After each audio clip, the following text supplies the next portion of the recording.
The debate में आपका स्वागत है। आज हम नीरज कुमार वर्मा की एक बहुत ही खूबसूरत कविता जीवन का अनवरत सफ़र पर बात करेंगे। ये उनकी किताब शब्दों के बहाने से ली गई है और ये कविता देखिए जीवन को एक लगातार चलने वाला सफ़र की तरह देखती है, जिसमें हर कदम पर कुछ नया अनुभव होता है, कुछ सीखने को मिलता है। तो आज हमारी चर्चा का जो मुख्य बिंदु है या कहें सवाल है वो ये है कि क्या वर्मा जी की एक कविता जीवन की यात्रा को पूरी तरह से लक्ष्यहीन मानती है, मतलब जिसका कोई तय अंत या मंजिल ना हो, या फिर इसमें कहीं गहरे किसी ना बदलने वाले एक स्थिर गंतव्य का इशारा भी छुपा हुआ है, भले ही वो साफ साफ ना कहा गया हो। मेरा पक्ष ये रहेगा कि हाँ, कविता के हिसाब से ये यात्रा, ये सफ़र ही अंतिम सत्य है और कोई तयशुदा बाहरी मंजिल जैसी कोई चीज़ है ही नहीं। और मैं ये तर्क रखूंगा कि ठीक है, बाहरी मंजिल शायद ना हो, पर कविता एक अंदरूनी, एक स्थिर गंतव्य या कह लीजिए एक बुनियादी मकसद की तरफ जरूर इशारा करती है, और वही इस यात्रा को सिर्फ भटकना होने से बचाता है, उसे एक मायने देता है। देखिए, मेरे हिसाब से तो कविता अपनी शुरुआत और अपने अंत में इस विचार को लेकर काफी स्पष्ट है। पहली ही लाइन है, सफ़र रोज का है मगर ठिकाना नहीं। और फिर कविता खत्म होते होते क्या कहती है, जाना कहीं नहीं। अब ये पंक्तियां तो सीधे सीधे किसी तयशुदा बाहरी मंजिल के न होने की ही बात कर रही हैं, है ना। कवि का पूरा ध्यान, मुझे लगता है, वो यात्रा के दौरान जो अनुभव मिलते हैं उन पर है। जैसे वो कहते हैं, हर डगर ने नया सबक सिखाया, या फिर खुशियों के दीप जलाते रहें। ये क्या दिखाता है? यही कि महत्व इस प्रक्रिया का है, इस चलते रहने का है, किसी आखिरी पड़ाव या नतीजे का नहीं। कविता खुद भी तो इस बात को पुख्ता करती है, ये सफ़र ही जीवन है और जीवन यही, और साथ में ये भी, ये सफ़र ही सच्चाई है, ये सफ़र ही गीत। तो ये पंक्तियां यात्रा को अपने आप में पूरा और अर्थपूर्ण बताती हैं। फिर वो एक और पंक्ति है, हर कदम पर छुपा खजाना यहीं। इसका मतलब तो साफ है कि जो मूल्य है, जो खजाना है, वो यात्रा के हर पल में बिखरा हुआ है, किसी दूर बैठे भविष्य के लक्ष्य में जमा नहीं है। अब हाँ, वो पंक्ति जिस पर अक्सर बात अटकती है, ख्वाब बदलते हैं मगर गंतव्य बदलता नहीं, मुझे लगता है इसे कविता के पूरे संदर्भ में देखना चाहिए। मेरा मानना है कि यहाँ गंतव्य से कवि का मतलब कोई ज्योग्राफिकल जगह या कोई अंतिम बिंदु नहीं है। शायद इसका मतलब है यात्रा करते रहने का वो अटूट संकल्प, जीवन जीने का वो तरीका जो ख्वाबों के बदलने पर भी नहीं बदलता। तो इस नजरिए से देखें तो यात्रा खुद ही वो ना बदलने वाला गंतव्य है, मतलब चलते रहना ही नियति है। हाँ, आपकी व्याख्या दिलचस्प है, वाकई, खासकर ये कि गंतव्य को यात्रा करने के संकल्प के तौर पर देखना। लेकिन मुझे लगता है कि ये शायद कविता में जो एक गहरा तनाव है उसे कुछ हद तक कमजोर कर देता है। आप ठीक कह रहे हैं कि ठिकाना नहीं और जाना कहीं नहीं जैसी पंक्तियां हैं जो बाहरी मंजिल की कमी दिखाती हैं, पर उसी कविता में उतने ही जोर से ये भी तो कहा गया है, ख्वाब बदलते हैं मगर गंतव्य बदलता नहीं। अब इसे सिर्फ यात्रा के संकल्प तक मतलब सीमित कर देना, मुझे लगता है इस पंक्ति के वजन को और उसकी जो खासियत है उसको शायद कम करता है। गंतव्य शब्द में ही आप देखें तो एक स्थिरता है, एक निश्चित बिंदु का भाव है। ये पंक्ति एक ऐसे स्थायी तत्व की ओर इशारा कर रही है जो बाहरी दुनिया की तमाम अस्थिरताओं, जैसे बदलते ख्वाब हैं, बदलते रास्ते हैं, कभी रेशमी कभी कांटों भरा, इन सब के बीच भी वो कायम रहता है। ये गंतव्य, जैसा आपने कहा, कोई बाहरी जगह ना होकर शायद एक अंदरूनी अवस्था है। हो सकता है ये आत्मबोध की तमाश हो, जीवन का कोई बुनियादी मूल्य हो, या सत्य का कोई ऐसा रूप जिसे पाने की दिशा में हम बढ़ते हैं, भले ही बाहरी रास्ते बदलते रहें। आप वो पंक्ति भी देखिए, सपनों के पीछे कदम बढ़ाते रहे। ये क्या दिखाता है? ये एक दिशा में बढ़ने की क्रिया है। सपने भले ही बदलते रहे, पर उनके पीछे चलने की जो बुनियादी प्रेरणा है, जो एक अंदरूनी खिंचाव है, शायद वही ये अपरिवर्तनीय गंतव्य है। अगर यात्रा को सिर्फ एक लक्ष्यहीन, बेतरतीब प्रक्रिया मान लिया जाए, तो कविता में मौजूद ये स्थिरता, ये ठहराव, गंतव्य बदलता नहीं, और इससे जो गहरे अर्थ निकलते हैं वो कहीं खो जाते हैं। मेरे विचार में यही वो अपरिवर्तनीय गंतव्य है जो इस यात्रा को तमाम मुश्किलों और उतार चढ़ावों के बावजूद एक सूत्र में पिरोता है और उसे सबसे प्यारी प्रीत जैसा गहरा भावनात्मक मूल्य देता है। मैं मानती हूं कि गंतव्य बदलता नहीं एक महत्वपूर्ण पंक्ति है, इसमें कोई शक नहीं। लेकिन क्या ये वाकई कविता का जो मुख्य स्वर है उसके विपरीत जाती है या फिर उसे और गहरा बनाती है? देखिए, कविता की शुरुआत कहाँ से होती है? ठिकाने के न होने से, और अंत कहीं न जाने पर, और बीच का जो पूरा हिस्सा है वो यात्रा के अनुभवों से, सीखों से, एहसासों से भरा पड़ा है। नया सबक, खुशियों की दीप, हवा के साथ जोश, बारिश में सुकून। तो मूल भाव तो यात्रा की निरंतरता का और मंजिल की अनिश्चितता का ही लगता है ना? अब इस मूल भाव के साथ जब हम गंतव्य बदलता नहीं को रखते हैं तो इसका एक मतलब ये भी तो हो सकता है कि जीवन की यात्रा की जो अनिवार्यता है, मतलब हमें चलना ही है, ये तय है, ये नहीं बदलेगा। हमारा स्वभाव, हमारी नियति ही चलना है। तो इस लिहाज से प्राथमिक सत्य तो यात्रा ही रहती है, उसका कोई बाहरी या आंतरिक स्थिर बिंदु होना जरूरी नहीं है। ये पंक्ति शायद यात्रा की प्रक्रिया के अटल होने की बात कर रही है, न कि किसी अंतिम लक्ष्य के अटल होने की। लेकिन क्या अनिवार्यता या चलते रहने का संकल्प जैसे अर्थ गंतव्य शब्द के साथ क्या पूरी तरह न्याय करते हैं? गंतव्य में एक दिशा का भाव, एक लक्ष्य का भाव, वो ज्यादा प्रबल होता है ऐसा मुझे लगता है। मैं इसे सिर्फ एक पूरक विचार की तरह नहीं देख पाता। मुझे लगता है ये पंक्ति एक धुरी की तरह है जिसके गिर्द यात्रा के सारे अनुभव घूमते हैं। ये एक स्थिरता का दावा करती है जो यात्रा की क्षणभंगुरता और अस्थिरता के ठीक सामने खड़ा है। कभी रेशमी, कभी कांटों भरा, ख्वाब बदलते हैं। अगर सिर्फ चलना ही अटल सत्य होता तो इस अपरिवर्तनीय गंतव्य पर इतना जोर क्यों दिया जाता? ये पंक्ति बताती है कि बाहरी तौर पर चाहे जितनी दिशाहीन लगे ये यात्रा, इसका एक आंतरिक केंद्र है, एक तरह का कह लीजिए ध्रुव तारा है। शायद यही गंतव्य वो आईना है जिसका जिक्र है कविता में। हर लम्हा, हर पल एक दर्पण बना। इस आईने में हम क्या देखते हैं? शायद हम इसी आंतरिक स्थिरता को, इसी मूल उद्देश्य को देखते हैं जो रास्ते के बदलने से नहीं बदलता, और यही आंतरिक स्थिरता इस यात्रा को अर्थ देती है। थोड़ा मुश्किल होता, क्योंकि सच्चाई में भी तो एक किस्म की स्थिरता होती है ना? अच्छा, चलिए इस बात पर आते हैं कि यात्रा का असल मूल्य कहाँ है। क्या वो प्रक्रिया में है या किसी उद्देश्य में छुपा है? कविता को पढ़ें तो वो बहुत साफ तौर पर प्रक्रिया को, अनुभव को महत्व देती हुई लगती है। जरा इन पंक्तियों पर गौर करें।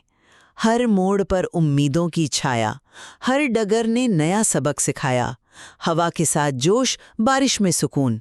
ये सब क्या है?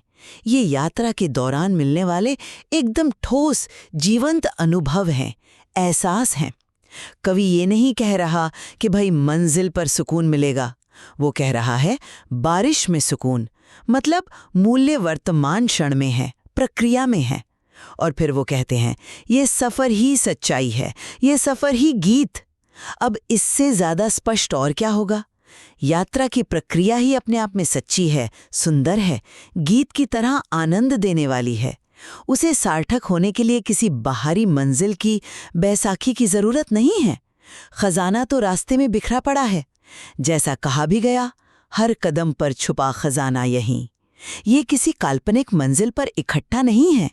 अगर यात्रा ही सब कुछ है तो हर कदम पर मिलने वाला अनुभव ही खजाना हुआ ना? हाँ, मैं इस बात से पूरी तरह सहमत हूँ कि प्रक्रिया का वर्णन तो अद्भुत है और उसका महत्व कविता में सबसे ऊपर रखा गया है। अनुभवों की सुंदरता, सीख, ये सब बहुत बहुत महत्वपूर्ण है। लेकिन मेरा सवाल थोड़ा अलग है।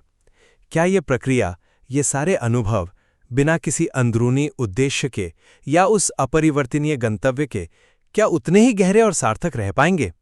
आप उस पंक्ति को कैसे देखते हैं? सपनों के पीछे कदम बढ़ाते रहें, ये कोई निष्क्रिय बहना तो नहीं है। ये एक सक्रिय, उद्देश्यपूर्ण क्रिया है। इसमें एक दिशा का बोध है, एक लक्ष्य की तरफ बढ़ने का इशारा है। हाँ, ये बिल्कुल सच है कि ख्वाब बदलते हैं, यानी बाहरी लक्ष्य अस्थिर हो सकते हैं, बदल सकते हैं, लेकिन उनके पीछे चलने का जो भाव है, जो एक अंदरूनी ताड़ना है, क्या वो किसी गहरे, स्थिर उद्देश्य की तरफ इशारा नहीं करती?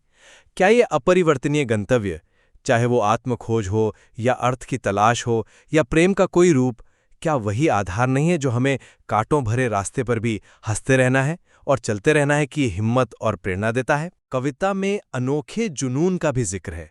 ये जुनून, ये कहाँ से आता है? क्या ये सिर्फ चलने का जुनून है, या किसी गहरे मकसद को पाने का जुनून है, बिना किसी आंतरिक दिशा या उद्देश्य के? क्या ये यात्रा सिर्फ एक थका देने वाली अंतहीन अर्थहीन दौड़ बनकर नहीं रह जाएगी? क्या सबसे प्यारी प्रीत जैसी गहरी भावना सिर्फ चलने मात्र से पैदा हो सकती है, या उसके लिए किसी गहरे जुड़ाव, किसी स्थिर मूल्य की जरूरत होती है? आपका सवाल जायज है कि क्या बिना उद्देश्य के यात्रा सार्थक हो सकती है, लेकिन मैं चलते रहने का जो आह्वान है और कविता में गतिशीलता पर जो इतना जोर दिया गया है, उसे जरा अलग तरह से देखती हूँ। पंक्तियां जैसे चलते हैं हम पर रुकते कभी नहीं, या हमारे पांव थकते नहीं, हमारा मन ठहरता नहीं, और अंत में वो सीधा सा आदेश चलते रहो, ये सब जीवन की एक बुनियादी सच्चाई, उसकी जो इनहेरेंट डायनामिज्म है, उस पर जोर देते हैं। ये दिखाता है कि रुकना तो हमारे वश में ही नहीं है। जीवन का स्वभाव ही आगे बढ़ना है। यात्रा हमारी नियति है, कोई विकल्प नहीं है। इसलिए समझदारी इसी में है कि इस प्रवाह को, इस बहाव को स्वीकार किया जाए और हर पल को पूरी तरह से जिया जाए, हर क्षण को गले लगाना। फोकस किसी बाहरी लक्ष्य को साधने पर नहीं है, बल्कि इस सतत प्रवाह का हिस्सा बने रहने पर है। गतिशीलता ही जीवन है, ठहराव तो मृत्यु है। तो इस नजरिए से देखें तो गंतव्य कोई बिंदु नहीं, बल्कि स्वयं ये गतिशील अवस्था ही है, और अपरिवर्तनीय इसलिए कि ये गतिशीलता जीवन का स्थायी गुण है, ये नहीं बदलता। हम दोनों इस बात पर तो सहमत हैं कि निरंतर चलना महत्वपूर्ण है और कविता इस पर जोर देती है। लेकिन मेरे लिए मुख्य सवाल अब भी वही है कि क्या ये चलना दिशाहीन है? मेरा मानना है कि गंतव्य बदलता नहीं है, पंक्ति इस निरंतर चलने को एक दिशा देती है, एक आंतरिक लंगर, एक एंकर प्रदान करती है। इसे ऐसे सोचिए, जीवन एक नदी की तरह है जो बह रही है, ये सच है। लेकिन क्या ये नदी बिना किनारों के बह रही है, या क्या इसके किनारे हैं जो इसे एक दिशा देते हैं, भले ही नदी का पानी लगातार बदल रहा हो? ये अपरिवर्तनीय गंतव्य उन किनारों की तरह हो सकता है। बाहरी मंजिलें जैसे बदलते ख्वाब, बदलती परिस्थितियां, वो नदी के पानी की तरह बदल सकती हैं, लेकिन एक आंतरिक गंतव्य जैसे आत्मविकास की दिशा हो, या सत्य की खोज हो, या अपने मूल स्वभाव के प्रति निष्ठा हो, वो उन किनारों की तरह स्थिर रहता है जो प्रवाह को सार्थकता और दिशा देते हैं। यही स्थिरता यात्रा को अर्थ देती है, और शायद इसी आंतरिक स्थिरता और दिशा बोध के कारण कवि कह पाता है कि ये सफर ही सच्चाई है। अगर सब कुछ ही तरल होता, तब ही है जो बाहरी यात्रा को सिर्फ भटकाव नहीं रहने देता, उसे एक पहचान देता है और एक गहरा महत्व देता है। इसी स्थिरता के कारण शायद वो सबसे प्यारी प्रीत भी संभव हो पाती है, क्योंकि प्रीत को भी तो टिकने के लिए एक आधार चाहिए। तो संक्षेप में कहूँ तो मेरा नजरिया ये है कि ये कविता जीवन को एक सतत, कभी ना खत्म होने वाली यात्रा के रूप में देखती है, और इस यात्रा की खूबी और इसकी सच्चाई इसी बात में है कि इसकी कोई तयशुदा मंजिल नहीं है, या कम से कम बाहरी दुनिया में कोई ठिकाना नहीं है। सारा महत्व अनुभव हासिल करने में है, सीखते रहने में है, और हर पल को पूरी जागरूकता से जीने में है। पंक्तियां जैसे ठिकाना नहीं, जाना कहीं नहीं, और खासकर हर कदम पर छुपा खजाना यहीं, ये इसी तरफ इशारा करती हैं। यात्रा अपने आप में एक मुकम्मल, सार्थक और गतिशील अनुभव है, जिसे मान्य होने के लिए किसी बाहरी या आंतरिक स्थिर बिंदु की जरूरत नहीं है। उसका मूल्य उसकी गति में है, उसके ठहराव में नहीं। और मेरा निष्कर्ष ये रहेगा कि हालांकि कविता बिना किसी शक के यात्रा की प्रक्रिया, उसके अलग अलग अनुभवों, रेशमी भी कांटों भरा भी, उसकी गतिशीलता और उससे मिलने वाली सीख का जश्न मनाती है, लेकिन वो पंक्ति गंतव्य बदलता नहीं। एक बेहद महत्वपूर्ण सूत्र है जिसे अनदेखा नहीं किया जा सकता। ये एक गहरे, स्थिर आंतरिक लक्ष्य, उद्देश्य, या कह लें आत्मतत्व की ओर स्पष्ट संकेत करती है, जो बाहरी बदलावों और अस्थिरता के बावजूद कायम रहता है। और यही आंतरिक गंतव्य इस यात्रा को दिशा देता है, सार्थकता देता है। वो अनोखा जुनून और वो भावनात्मक गहराई, सबसे प्यारी प्रीत देता है, भले ही वो बाहरी दुनिया में स्पष्ट रूप से परिभाषित ना हो या कभी हासिल ना किया जा सके। ये अंदरूनी स्थिरता ही यात्रा के मुश्किल पड़ावों को सहने और आगे बढ़ते रहने की शक्ति देती है। ये यात्रा को सिर्फ चलने से ज्यादा कुछ बनाती है। निश्चित रूप से नीरज कुमार वर्मा की ये कविता जीवन की यात्रा की जो जटिलता है, उसके जो विरोधाभास हैं और उसके जो बहुस्तरीय अर्थ हैं, उन्हें बड़ी खूबसूरती से हमारे सामने रखती है। ये साफ है कि इसकी परतें गहरी हैं और ये हमें अलग अलग तरह से सोचने पर मजबूर करती है, जैसा कि हमारी इस बातचीत से भी जाहिर है। बिल्कुल। और इस तरह की चर्चाओं से यात्रा और गंतव्य के बीच का जो एक बहुत महीन रिश्ता है, जो द्वंद्व है, उसकी हमारी समझ और ज़्यादा परिपक्व होती है। बाहरी मंजिल न होते हुए भी क्या कोई आंतरिक दिशा हो सकती है, या क्या यात्रा स्वयं ही अपनी मंजिल है? इन सवालों पर सोचना ही इस कविता को पढ़ने का एक बड़ा हासिल है। वर्मा जी की इन पंक्तियों में निसंदेह और भी बहुत कुछ है जिस पर गहराई से मनन किया जा सकता है, और शायद अलग-अलग पाठक अपने जीवन के अनुभवों के आधार पर अलग-अलग अर्थ पाएंगे।